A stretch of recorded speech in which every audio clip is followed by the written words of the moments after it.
Ah, il y a de belles choses sur cette table, mesdames, messieurs. Ouais. Parlons donc de ces bijoux qui ont du vécu, bijoux dont vous avez hérité, enfin, bijoux que vous-même avez achetés et que vous avez probablement laissés en héritage. Je vous présente Mme Jocelyne Rouleau. Elle est gémologue diamantaire, spécialiste et marchande de bijoux anciens. Elle connaît ce qu'il y a de la valeur. Elle est venue de Québec ce matin de sa boîte à bijoux à Sillery, nous apporter ces choses-là. Mais j'aimerais que vous me parliez, avant les bijoux, de vos connaissances. Vous êtes allé étudier en Grande-Bretagne. En fait, oui, je suis gémologiste diamantaire. Je suis diplômée de l'Association de gémologie de Grande-Bretagne et de l'Association canadienne de gémologie. Parce que vous savez, dans le domaine, il faut aller voir ailleurs ce qui se passe. Alors, on a des belles choses au Canada, mais l'Europe ont une histoire au niveau des bijoux anciens beaucoup plus grande que le Canada ou que le Québec. Est-ce que vous avez eu la chance d'aller une fois en Turquie, à Topkapi? Et c'est mon prochain voyage. Madame? C'est incroyable. Il y en a, il y en a. Un propriétaire, la moitié, je suis là-bas. Là. Non, des lits complets, des lits faits en or avec des diamants, des rubis et des perles. Exact. Des lits, des J'ai vu ça dans les livres. Ouais. Moi, j'avais été à Amsterdam dans une industrie où on taille, on coupe, on fait la coupe de diamants. Ils sont reconnus d'ailleurs. Oui. Mais moi, je suis descendu d'une mine d'or à Val d'Or. C'est autre chose.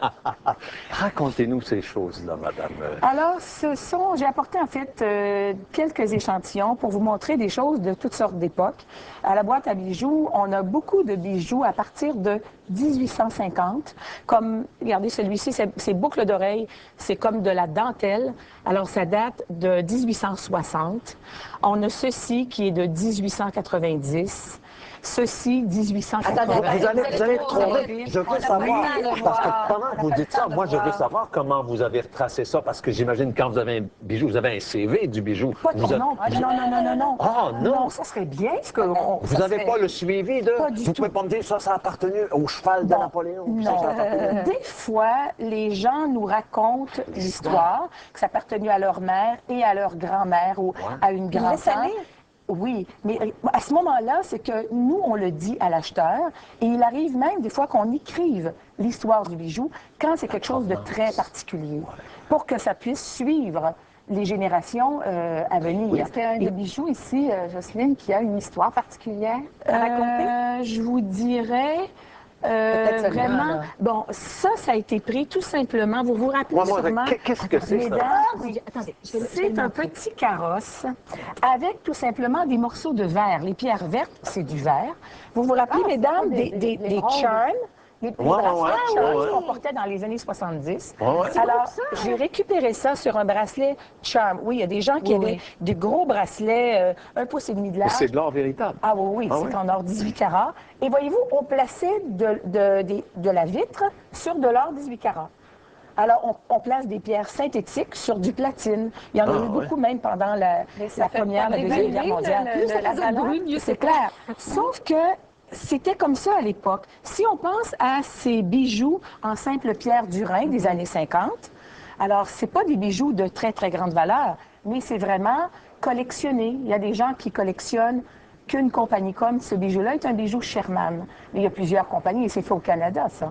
Ça a été exporté partout aux États-Unis. Ça, c'était les années 40? 50. Celle-ci, oui. On sait que c'est après 1953 parce que l'effet miroitant, c'est ce qu'on appelle des pierres aurore boréale et ça a commencé sur le marché en 1953. Alors, dès qu'on voit aurore boréale, c'est après 1953.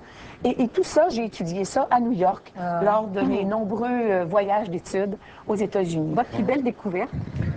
Ma plus belle découverte, je vais vous dire, j'ai vendu dernièrement une montre extraordinaire en platine des années 50. Tout le bracelet était en diamant et sur le dessus du cadran, il y avait un petit couvert tout travaillé avec des diamants. Alors ça, c'est une pièce assez rare. J'ai vendu aussi déjà aux États-Unis parce que des fois, malheureusement, quand le bijou dépasse une certaine valeur, on n'a pas le marché ici pour ça au Québec. on doit les vendre à New York. Et c'était des bijoux dans les 35 000 chacun, il y en avait 3. Alors, il y a des choses comme ça. C'est malheureux, ça nous fait toujours beaucoup de peine, mais moi, dans le fond, les gens m'engagent comme consultante pour les aider à obtenir le meilleur prix possible pour leurs bijoux. Donc, je dois être honnête. Madame Rouleau, 2 bijoux identiques. Oui. Donc, pardon, je ne sais pas moi, 2 diamants identiques, même grosseur, même forme. Un qui date de 1850, puis l'autre qui date de 2003. Oui. Est-ce qu'il y en a un qui a plus de valeur? Vous avez une très bonne question. C'est qu'en fait... J'ai travaillé toute la nuit. Toute la nuit, oui, le résultat. Moi, je suis déjà de 1850, alors j'ai conscience de ma valeur Oui, aussi. c'est sûr.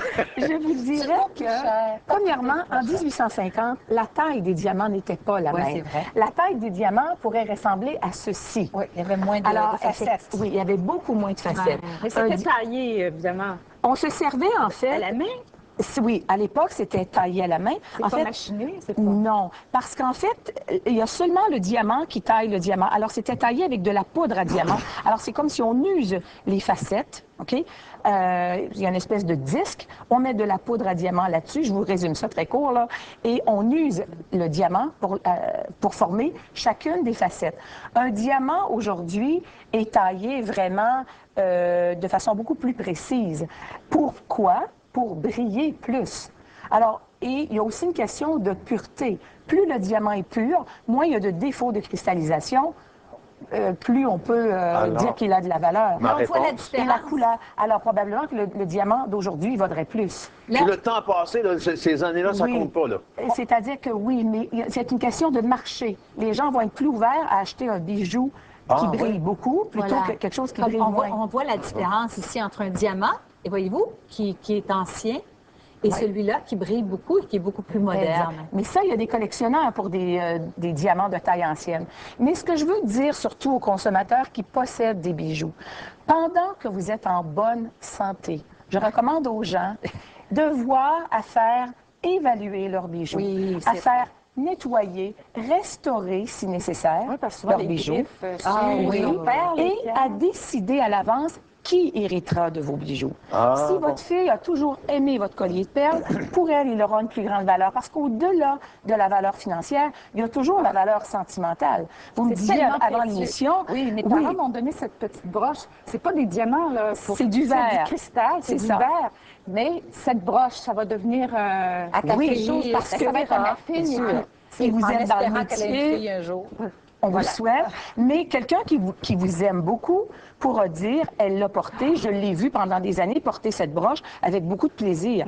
Parce que moi, c'est sûr, je vis beaucoup de références par des notaires et tout qui viennent me voir pour régler les successions de bijoux. Il y a souvent, malheureusement, de la chicane pour les bijoux. Alors, Il y en a qui voient le côté monétaire. Il y en a qui disent, Voilà. ouais, ben elle a eu plus que ça, elle a eu la maison, puis moi, je vais avoir ça, Oui. ce bijou-là, parce que ça... Exactement. L'équivalence. Alors, je veux vous dire que les bijoux font partie du patrimoine matériel, au même titre que l'argenterie, que les porcelaines, que des beaux meubles, et on doit léguer nos bijoux, idéalement à nos filles, si on n'en a pas, à des femmes pour qui ce sera significatif. Mesdames, n'oubliez pas vos petites filles. Ouais, Parce c'est que vrai, ouais. si votre fils, lui, n'aime pas les bijoux, hein, alors, s'il vous plaît, pensez à ses filles, à lui, qui ont aussi le droit d'hériter des bijoux de leur grand-mère. Vous êtes à Sillery. Oui, sur l'avenue Maguire à Sillery. La Ah, pointe, mon puis Dieu. il y a des bijoux extraordinaires Ou qui de vont vous passer toutes entre les les époques, mains. de toutes les valeurs. Alors, venez nous rencontrer. Ça nous fera plaisir de regarder ça avec vous. Madame Rouleau, merci d'avoir pris le temps de venir de Sillery. C'est un plaisir. Merci de m'avoir invité. Et puis,